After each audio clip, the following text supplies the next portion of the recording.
इससे होना चाहिए कि इसमें तुम्हारी दोस्त शामिल है, एल्सा फाउस्ट। यार वाले को मार डाला। हमारा मानना है कि उसके पास उस चाबी का आधा हिस्सा था जिसकी हमें तलाश है। उसने इस काम में दखल क्यों दिया, ये एक बहुत बड़ा राज है, जैसे कि उसके ठिकाने। इतना तय है कि किसी ने उसके सर पर इनाम रखा है और ये पेशेवर कातिल उसे ढूंढकर वो इनाम पाना चाहते हैं। वो अपने शिकार को जिंदा वापस नहीं लाते, सही सलामत तो हरगिज नहीं। शायद वो तुम्हारी दोस्त की तलाश में अरेबियन रेगिस्तान के रब अल खली के इलाके में जाएंगे। उन पेशेवर कातिलों को ढूंढो, क्या पता एल्सा भी मिल जाए। अगर तुम इस मिशन को मंजूर करते हो तो तुम्हें वो चाबी लाकर हमें देनी होगी। एल्सा के साथ इसके बाद क्या होगा ये तुम जानो। हमेशा की तरह अगर तुम्हारी टीम का कोई मेंबर पकड़ा या मारा गया तो सेक्रेटरी तुमसे अपना पल्ला पूरी तरह झाड़ देंगे। वैसे ये मैसेज खुद ब खुद 5 सेकंड में डिलीट हो जाएगा। Good luck Ethan.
अब बताओ हम ये क्या देख रहे हैं? इस वजूद के कई सारे रूप हैं। कभी ये बन जाता है एक कंप्यूटर वायरस, तो कभी टेप वर्म, कभी इन्फेक्टेड सॉफ्टवेयर। और वो नष्ट कर देता है हर डिजिटल जानकारी को जो उसके कांटेक्ट में आती है। इन्फेक्ट होने पर डिजिटली रिकॉर्ड, स्टोर्ड या ट्रांसमिट किए किसी डेटा पर भरोसा नहीं किया जा सकता। शुरुआत में उसने न्यूज़ और सोशल मीडिया को अपना शिकार बनाया, जिससे हमें फर्क नहीं पड़ा क्योंकि वो कहीं ना कहीं हमारे फायदे के लिए था। पर 6 महीने पहले वजूद ने सऊदी अरेबिया के जनरल इंटेलिजेंस डायरेक्टरेट को भेजा और उनके top secret active learning AI को निगलकर अचानक से गायब हो गया। रातों रात 10,000 गुना इन्फेक्शन देखे गए जो बड़े पैमाने पर लगातार बढ़ते ही गए। जो इशारा करता है कि वजूद अब काम करता है खुद ब खुद।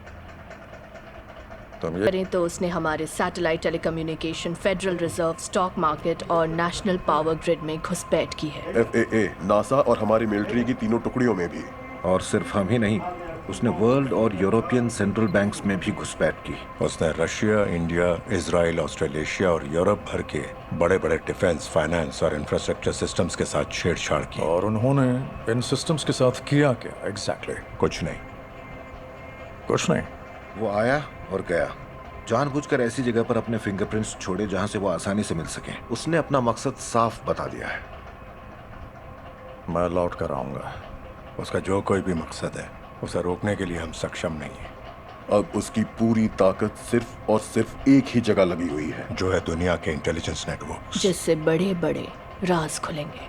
इससे पहले कि हमारे डेटा को भेद कर करप्ट कर दिया जाए, पूरी दुनिया का सारा खुफिया समुदाय अब उस डेटा को सुरक्षित करने में लगा है, जो पुख्ता साबित हो चुका है। जो बस कुछ ही वक्त की बात है। वजूद जान जाएगा कैसे हमारी हर ताकत को पस्त करके हर कमजोरी का फायदा उठाया जाए। कैसे हमारे दोस्तों को दुश्मन बनाकर हमारे दुश्मनों को आक्रामक बनाया जाए। क्यों ना हम अपने इंटेलिजेंस सर्विस को अलग करते हैं, उन्हें बाहरी दुनिया से पूरी तरह काट दें। वो तो हम कर चुके हैं, मगर सर्वर की देखरेख के लिए हमें इंसान की जरूरत पड़ेगी। और हर सुरक्षा इंतजाम में इंसान सबसे कमजोर कड़ी होते हैं, खासकर जब पाला किसी शातिर, गुमनाम, बेरहम दुश्मन से हो। ऐसा जो धीरज से सब कुछ सुन, पढ़ और देख रहा हो। जो हमारे काले गहरे राज इकट्ठा करता है सालों से। हमें धोखा देकर ब्लैकमेल करता, रिश्वत देता और जो चाहे वो रूप लेता, और सूझबूझ से बनाई एक डिजिटल हकीकत पर हमें अपने इशारों पर नचाता और घुमाता। एक दुश्मन जो हर तरफ है पर कहीं नहीं है, उसका कोई स्वरूप नहीं है। अच्छा, तो आप ये कहना चाहते हैं कि दुनिया के सबसे लाजवाब इंटेलिजेंस और एडवांस मिलिट्री टेक के पास इसे खत्म करने का कोई तरीका नहीं है? आप इसे खत्म नहीं करना चाहेंगे सर, इसे काबू में करना चाहेंगे। और हम वो कैसे करेंगे मिस्टर किटरेज? क्रेमलिन में मौजूद CIA के खबरियों ने बताया कि रशियंस ने ज्यादातर इंटेलिजेंस गतिविधियां क्रॉस के आकार की इस चाबी के 2 हिस्सों को पाने में लगाई हुई है। और उससे क्या खुलेगा?